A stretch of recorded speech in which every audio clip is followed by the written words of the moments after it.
Hilotsen imrefi. Vehagio in libile fonecho. Adonai Tsuri vegoyali, may the words of my mouth and the thoughts of my heart be acceptable before you, O God, my rock and my redeemer. We are reaching the conclusion of our first season. In our journey so far, we have dismantled standard commercial logic. We began by mapping the cosmic origins of wealth, establishing that the capital you manage is simply a dense physical manifestation of Or Ein Sof, of infinite spiritual light. We then learned how to engineer the perfect container, proving that a business structured with absolute integrity is the only way to hold abundance and blessings. Finally, we unlocked the strict mechanics of the 10th of Maaser, demonstrating how a precise mathematical formula protects your remaining assets and activates a continuous, guaranteed circuit of Shefa, of divine abundance.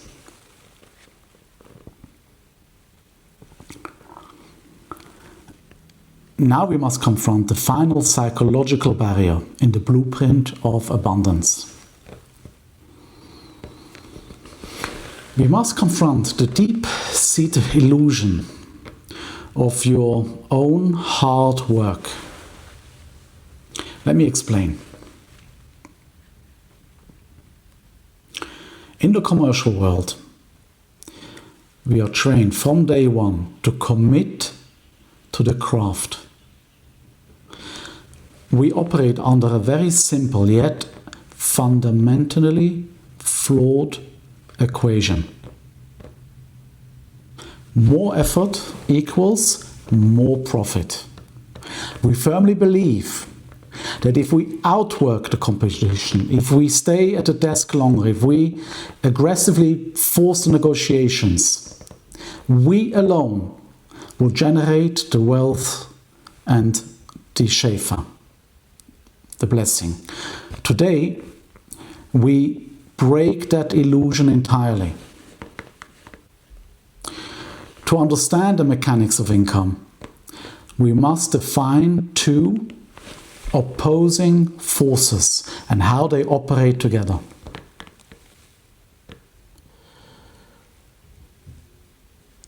The first force is hishtadlut.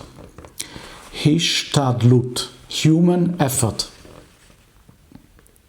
This is the physical action you take in the material world. It is the mandatory worldly work required to create a natural, logical disguise of your income. The second force is bitachon. Bitachon, trust. This is the absolute, unwavering internal reliance that the upper worlds are the sole, exclusive providers of all outcomes, completely independent of your physical actions. The master builder of reality must hold these two forces in perfect, constant tension. You must put in the physical work to create a vessel for the miracle of your income. But you must never, under any circumstances, believe the effort itself is what produces the result. You might ask a very logical question here. If the upper worlds decree your exact wealth, why must we work at all? Why not just sit simply and wait for the capital to arrive? And the answer is because we live in a physical dimension built entirely on concealment.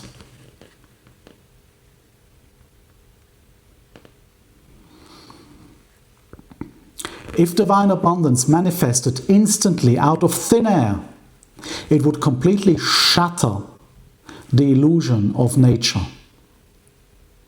It would eliminate human free will. Therefore, you are commanded to build a physical channel. The specific phrase at the end of the Varim, Deuteronomy 15:18, is Ubeirachecho Hashem Elokecho b'chol asher ta'aseh. And the Lord your God will bless you in all that you do. Emphasis on do. You must create a rational excuse for the money to enter your bank account. That excuse, repeat, excuse, is your business. Your action, your part that you do. You can spend weeks negotiating a complex lease or managing overseas operation. You deal with contractors, tenants and solicitors. You check every single clause in the tenancy agreement. You follow your stocks meticulously. You study charts.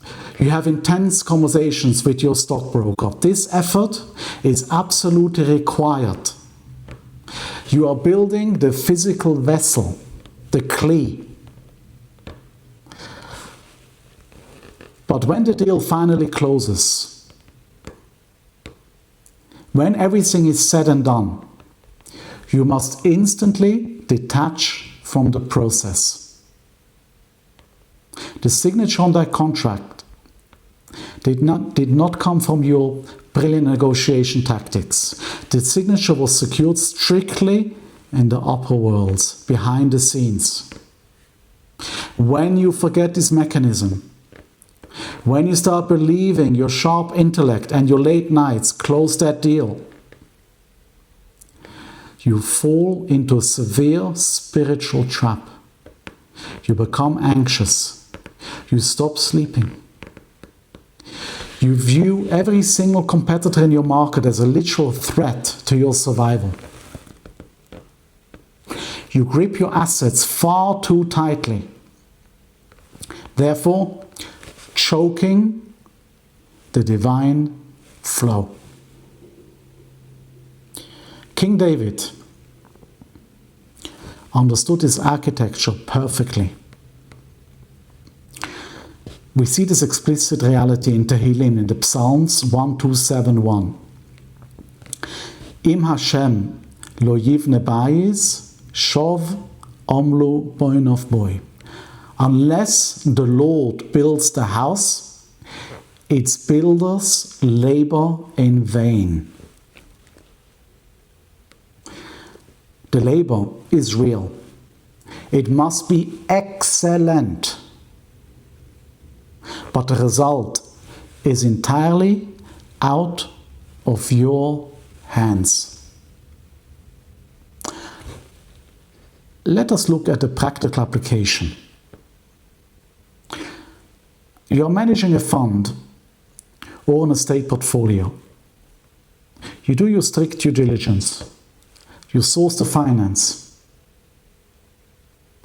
You structure the limited company correctly with the utmost professionalism. That is your mandatory physical effort. It is the heavy suit of armor that the spiritual light is forced to wear so you can operate in our world.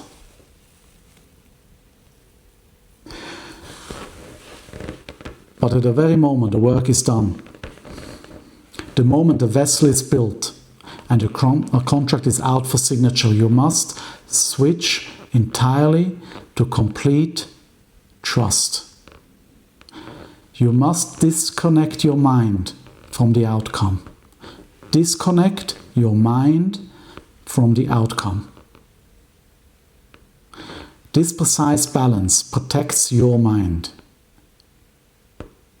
It allows a business professional to operate in highly stressful, high-stake environments with total internal calm.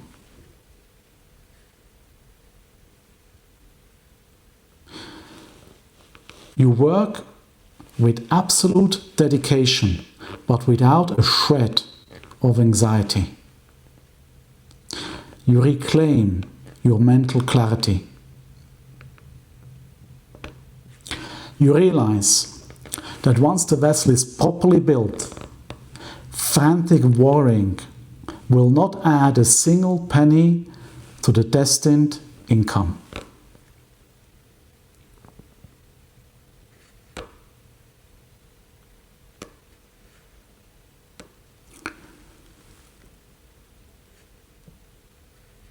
So here's our real world challenge. This is how we bring the heavens down to earth for this episode. Identify one specific transaction, email chain, or project where you have already completed the necessary excellent groundwork. The vessel is built. Right now, your instinct is to check on it again and again, to send one more unnecessary email, or to micromanage it simply because you feel anxious about the outcome. Your challenge is to deliberately step back and to absolutely do nothing. Let the vessel stand and actively transfer the burden of the outcome from your own shoulders back to the upper worlds. Let the upper worlds manage your outcome.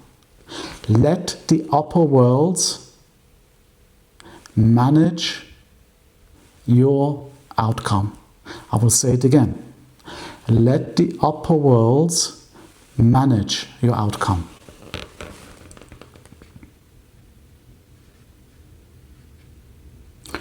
If the concepts we explored regarding the illusion of human effort were profound dismantling in your reliance on the physical grind, wait until next time when we unveil the secrets of your geographical and professional purpose in Season 2, Episode 1. The secret purpose of the daily commute.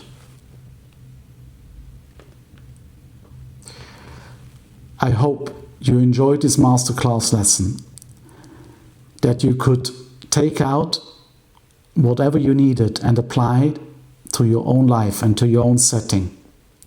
And I hope that you will tune in for more next time, Bezrat Hashem, with God's help.